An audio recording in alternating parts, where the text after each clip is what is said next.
Welcome. What's good, everybody? Welcome back to another episode of 442. Once again, this is your boy Christian, and today we are back and we are continuing our little series that we have been doing, which is that we're basically picking two teams, two countries out of this World Cup, groups and the group stages, and we are picking them to move on into the second round, basically. But the way that we're picking them is not by players, rankings, or whatever it may be soccer wise on the pitch, but the only reason or the only way that we're picking them is by only choosing and looking at their soccer kits, what they're wearing, right, their jerseys.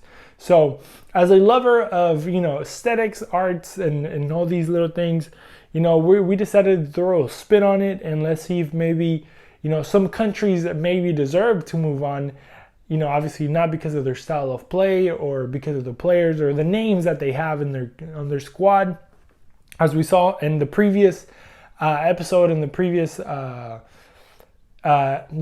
episode, we saw Argentina being left out of the the round of 16s. So with Poland and Mexico literally going to that round of 16 because of their jersey, literally and just specifically because of their jersey. And I need to stop saying literally. But this week we have Group D, which is France, Australia, Denmark, and Tunisia. And this is going to be a very interesting group because, color-wise, they're everywhere in a way. Their kits are interesting. Some of them are a little bit cooler than others, in my opinion. But, I just kind of glanced at them a little bit.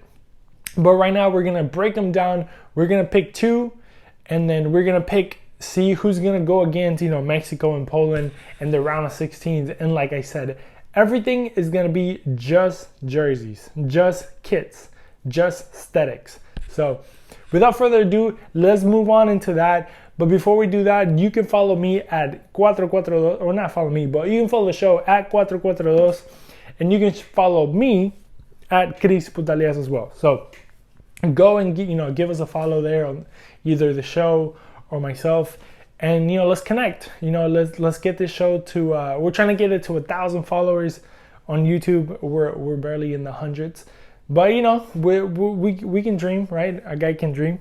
So without further ado, let's just go look at a little stats. The only minimal stat that I wrote down was the rankings of each country on the rankings and the FIFA World rankings, right? So you got France coming in at 4th place, number 4 in the world. Australia, number 39 in the world. Denmark, this one actually it surprised me a lot. Denmark, number 10. Honestly, I don't know much about Denmark as a country. Even as soccer, I can't think of any one player that plays for Denmark. You probably screaming at the screen right now, like this guy. But honestly, right now, I can't think of one guy. And then last but not least, the African nation of Tunisia. So a very interesting name there. I don't think a lot of people had them, in their radar. To be honest, I don't. So it's going to be interesting to see. And they're coming in at number 30. So obviously they technically are better than Australia, but we will see by the jersey how good they are. So without further ado, let's go ahead and hit up these jerseys. So we're going to start off with a classy and beautiful French blue jersey. I think this is probably one of the best jerseys in the whole entire tournament. So do not be surprised if this one makes it really, really far. This country as as a unit, as a group. So we have, let's just go ahead and start describing them. I think Nike, however you want to call it, outdid themselves with this one. I think every time they do something French, with the colors and just that rooster on their chest, it's amazing, right? So it's plain, one color, plain, really dark blue, like a navy blue, and it just has two little accents on it. On the right side it has the Nike swoosh, and then on the left side it has the rooster, gold rooster with the 2 stars and the 3 F's on the bottom for French Football Federation, I imagine. Obviously it's probably in French, so it's probably like François Federation de Football. I don't know, that was probably Portuguese, but who knows, who cares, right? But this one is pretty cool because it has some details that you can barely see. So if you zoom in on the jersey, I don't know if you guys are able to see it, but it has like some patterns kind of going all around the jersey. And it looks like, you know, when you look at a map and you see the different, like, when you look at a topography map, I think it is, when you can kind of see the height of the different, you know, regions or whatever, you can see the mountains kind of go up. You know, it goes into green, into red, you know, different colors. It shows you the height of, you know, a particular part of the land or whatever it may be. So it kind of looks like that all around the jersey, and it has like a cool design kind of going towards the bottom, kind of like a symmetrical. Think of like a Samoan tattoo in a way, like a tribal tattoo, but in the same color and slightly darker than the jersey itself. So it barely stands out, but it kind of stands out enough for you to see it.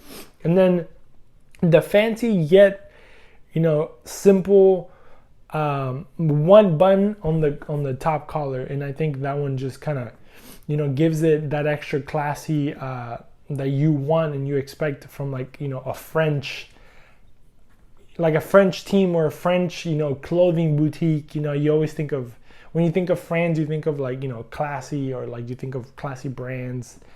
I don't know, Balenciaga and all these, you know, fancy names of clothing companies and boutiques. And yeah, I mean, I think the word boutique is French, so, you know, I wouldn't be surprised that's where it came from, right? So we're gonna go into the second jersey, which is the white one.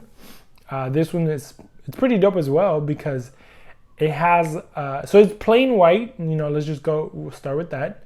It does not have the button on the front, on the top collar. It's just like a plain regular jersey.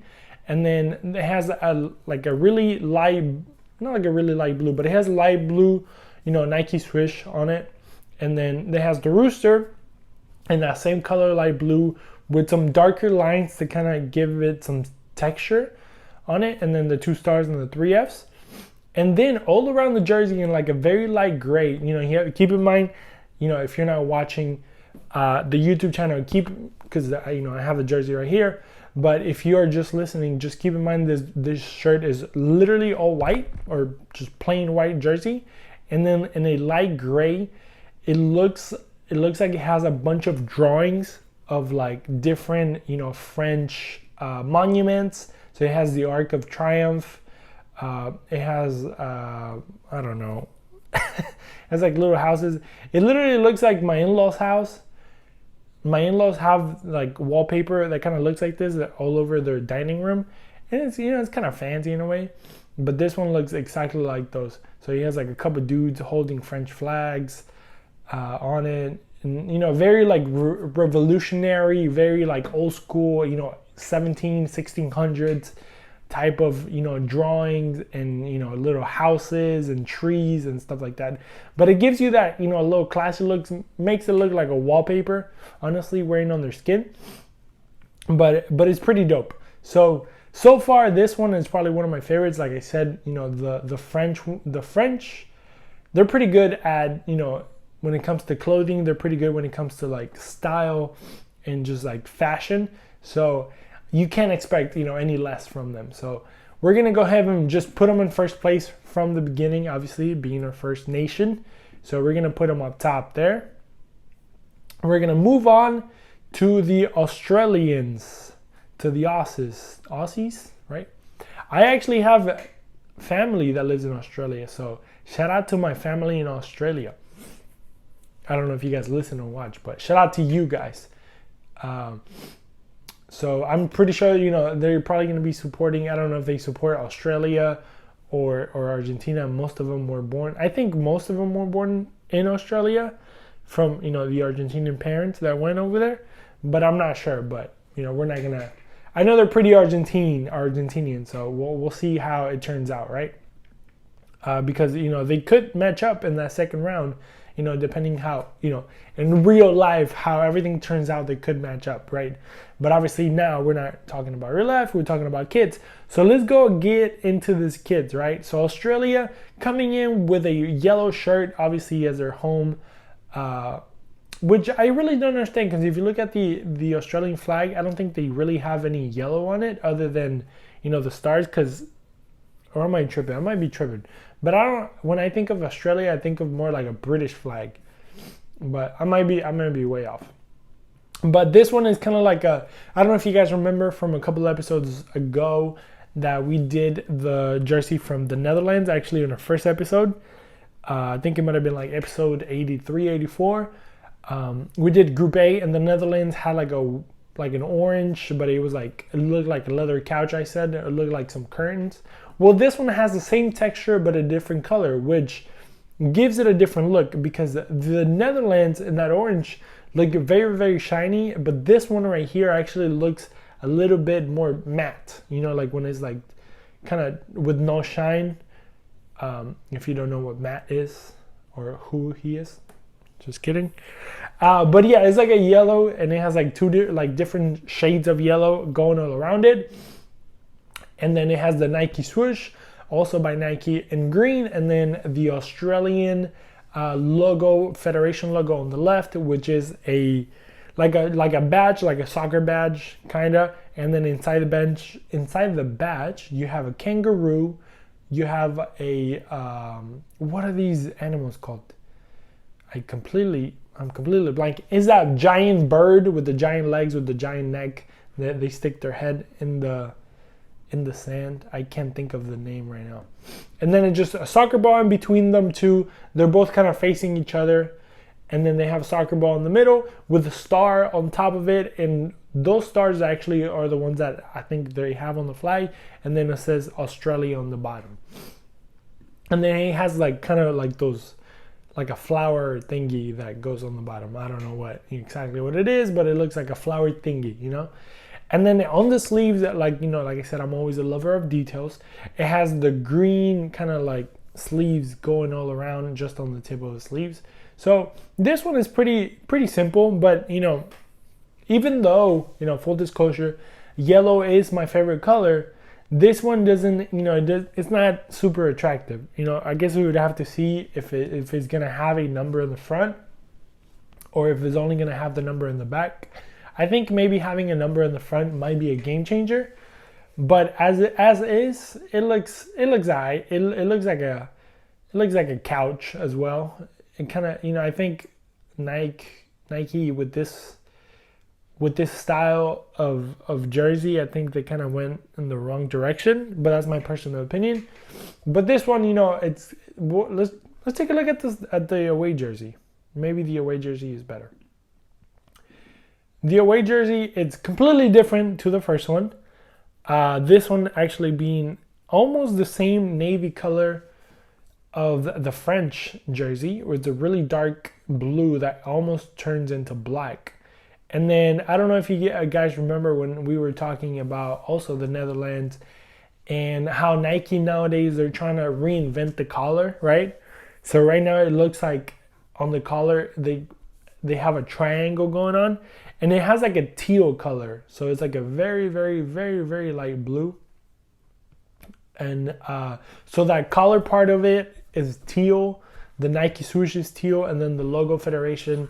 So the logo itself is actually the same color as the jersey, but you see the two animals, the kangaroo and that big ass bird that I can't remember his name, with the ball with the star, the Australia on the bottom. They all have that same color, teal color, right? So then, and then you have also the sleeves as well, right, with that teal color. So not bad. I mean, it's actually a lot better than the ones that I've done before. I think the one that I did before was the USA and also the Netherlands, and I really did not like them because they look like training jerseys. This one kind of also gives you that training jersey vibe, but this one looks classier. It might be the colors. It might be the really dark colors with the light, kind of highlights on it. So it might be that. But I really like this one. But I don't like it as much as the French. So we're going to give it to the French. We're going to put Australia in second place. All right, so moving on into the third team, to the third country club. Not club. Keep saying them clubs. They're not clubs. They're countries. Moving into the third country, which is one of the, I don't know if they're cool because they're so plain and so different that it kind of makes it cool, you know. Like sometimes when you keep it simple, it makes it cool. But we're gonna move into Denmark, you know, and they actually came in, or they're going into this World Cup with a trio, and so not one, not two, but 3 jerseys, and there's like a little story behind it. So the brand that makes these jerseys, Hummel, so it looks like a little bee, kind of some type of like insect bee or like butterfly-ish looking thing. That's like the brand, and then the Hummel on the back, Hummel. And then on the right side, it has the logo of the federation, which is very like blends in with the jersey. So the first one, the home jersey, I guess it would be, is all red jersey, just plain red as it could be. It literally looks also like a training jersey, which I'm not a fan of. And then it has some like weird designs on the sleeves, kind of like some stripes. And then it has like a V shape, kind of like under the pits that point towards the chest. And there's really nothing to it, honestly. These Denmark jerseys, I think as a trio, they probably look better. If you really dive in or like look deep into them, they kind of do have some like very light stripes going down, some very thin stripes going down, like in a different shade of red. But if you were to look at it from far away, it just looks like a plain red jersey. Not much of a fan, honestly. It's just too plain, and the fact that both of the logos kind of blend in with the jersey, it just makes it very, very plain. The reason behind the jerseys, as we move on into the away jersey, which is a plain white shirt, the reason behind it, Hummel said, was that they don't support Qatar in the World Cup I don't know if as a country or as an event, because they believe that in the preparation of this World Cup, a lot of atrocities have been made against humanity, a lot of slavery or like work. A lot of workers were bad, not treated well. A lot of people have died and stuff like that. So they didn't want to like partake by putting their name out there as part of this, not celebration, even though it is kind of like a celebration of which just sounds like an oxymoron, like a celebration of life or whatever, with so many people dying, to be honest. But they want to kind of make a statement, like they don't stand with Qatar in the whole Qatar World Cup, yet they still support Denmark and everything that they're trying to do as a country, trying to win the World Cup and everything like that, right? So, but in that attempt, they created just the 3 of jerseys that look like plain shirts, right? So then the second one being this white one, as you can see, the logo on the right side, and then the Federation logo on the left side, both of them blend into the jersey, and it has the same designs. It has those little lines on the sleeves, and then that kind of triangle coming out of like the armpits area into the jersey with like a really, really like eggshell white kind of, like a very light gray that kind of gives it a little bit of distinction, but not really. So from far away, it's going to look like a white shirt. So honestly, there's not much to it. You can see also the stripes if you really dive into this jersey and you really pay attention to the shirt itself. You can see the thin stripes going down the shirt. But honestly, there's nothing much to it. And then they also have a third jersey, which is all black. And this one it's kind of dope. Like I said, a lot of these jerseys have to, be finalized with the numbers on it. And I think having the numbers on it might give it, a little extra oomph to them. Because obviously the design of the numbers is another giant thing. I mean, fonts nowadays, are like the lifeline of any brand. If sometimes you look at certain letter, like if you look at the word Disney, right, and you were like, people use that same lettering to do anything else, but when you see that lettering all you think of is Disney, right? And Mickey Mouse or whatever it may be, right? So having the numbers and the letters of the names, if they will, in the back of the jerseys and maybe the front, that's probably going to be a game changer. But as it is right now, they're all pretty, plain shirts. This black one is basically going in that same direction.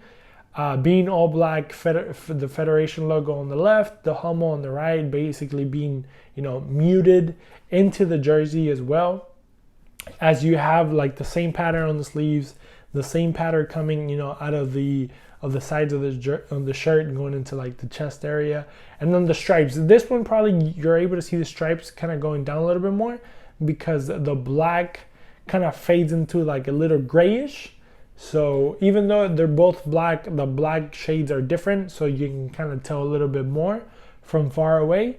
But it's going to be interesting to see in person, to see how they dress up and how they play it around with, like I said, with combinations of shorts and socks and then fonts. So just for the plain and the simplicity of it, I'm going to go third place. I think Australia, even though I don't like it as much, I think, just the fact that, Hummel and Denmark came in very, very, very not tone deaf, but like very muted. And I completely understand their point. But, we're going by just looks, right? And I think the fact that, at least Australia has a couple of different colors on their shirts and gives them a little edge. So finally, we're going to jump in Tunisia. This one was actually interesting because Tunisia still hasn't come out with a actual jersey for this World Cup. So we're going to be looking into the jerseys that they used for the Euros, right? So earlier this year, they competed in that. And then the Euros, I might be tripping. No, it was I think it was for the African League of Nations. I'm not sure, but I read it somewhere today, but I completely forgot which one. But being, I think Tunisia is an African country, right? So being that they're an African country, it would only make sense that they used it for the African Cup of Nations, right? So they're sponsored by Kappa, but these are actually pretty dope. I really like these, and I think these will give, the other two countries that are on top of them. I think by far France is going to go first place. I think there's no doubt about it. I'm just going to go ahead and write that down. And then this one is going to be between Tunisia and Australia. So even though Tunisia hasn't, like I said, hasn't presented an actual kit for the World Cup, we're going to use these. So we might have to take them out of the competition maybe, but I think it's worth a while to just, look at these and actually, not criticize, but look at, how beautiful these kits are. So Kappa, I think, is an Italian brand, if I'm not mistaken, and was the one that took care of this one. And this one is pretty dope because it's like again, it's an all red jersey, but then on the actual jersey itself, on the front and the back, in a maroon almost type of red, it has some different designs and lines, stripes, whatever markings, but they all make a what's it called? Not suggestions, but they all kind of point into the whole Arabic font and Arabic style of writing, which I think is pretty cool because obviously it's an ode to the culture of Tunisia, being one of the Arabic countries, the language they speak, and religion, everything that comes in the Arab world, religion, culture, from food, everything that involves, being an Arab country, right? So this is kind of like an homage, that word, homenaje, to that culture that they kind of, love and adore over there. So it's pretty dope. There's a little bit of white on the sleeves. The Kappa logo on the right they're very high, almost to the shoulders, is white as well. And then the Federation logo, which is like an eagle holding a circle with the crescent moon and the star, which is part of, if I'm not mistaken, part of the Tunisian flag, is also part of the Turkish flag, if I'm not mistaken. And then it has, the association words on the bottom, in a white circle, and then some Arabic writing on the top. So pretty cool. And then it has the typical Kappa collar, which is kind of looks like a priest collar in a way. You know how they have the little white thing in the middle, kind of like that. So pretty cool. And let's go ahead and finally look at the white jersey, which is basically the same concept as the red one, just in white. So the plain white jersey, the Kappa logo, the Federation logo, the sleeves and the collar have the little red accents to it. And then the Arabic style writing is like in a light gray, kind of like that eggshell color that we were talking about with the Denmark jersey. So this one's pretty cool. It's pretty dope. But I think, like I said, if we had to make a decision, since Tunisia hasn't come out yet with a definite shirt for the World Cup, we unfortunately, at the time this video is coming out, we're unfortunately gonna have to, pass it to, kind of not disqualified because it's not their fault, It just happens that they still haven't released it yet. So, if anything, they would probably take the second place, but we're going to have to give it to Australia just because, we have something that they're actually going to wear. So we have Australia going in second place. So France, Australia in second place. Let me pull out a pencil here because my pen is kind of messing up. And let's go ahead and give you some of the first rounds of this round of 16. So Group A, we had Ecuador, England coming in. Oh wait, so Ecuador is actually going to be facing England in the first matchup of round of 16. Wales is going to be playing Senegal. Then we're going to have Poland, who came in first place in Group C. They're going to be playing number 2, which is Australia, in Group D. Oh, I forgot to write Australia. There you go. And then we have France, who came in first place in Group C. They're going to be playing Mexico in Group... Ooh, that's going to be a great matchup right there. So, as you can see, the competition is getting heated already. But I think this is going to be a dope experiment that we're doing. So, once again, thank you guys for the opportunity, and thank you guys for checking this out. Don't forget, 442, give us a like, or follow, like, whatever it may be, a comment. Let me know, what do you think? If you find the Tunisia jersey, I tried looking for it, I couldn't find it. If you find it, send it my way so I can maybe rate it, probably throw it in here, maybe do some changes by next video. So we'll see. Thank you guys, and we'll see you guys next week. Y'all have a good one. 442, we're out.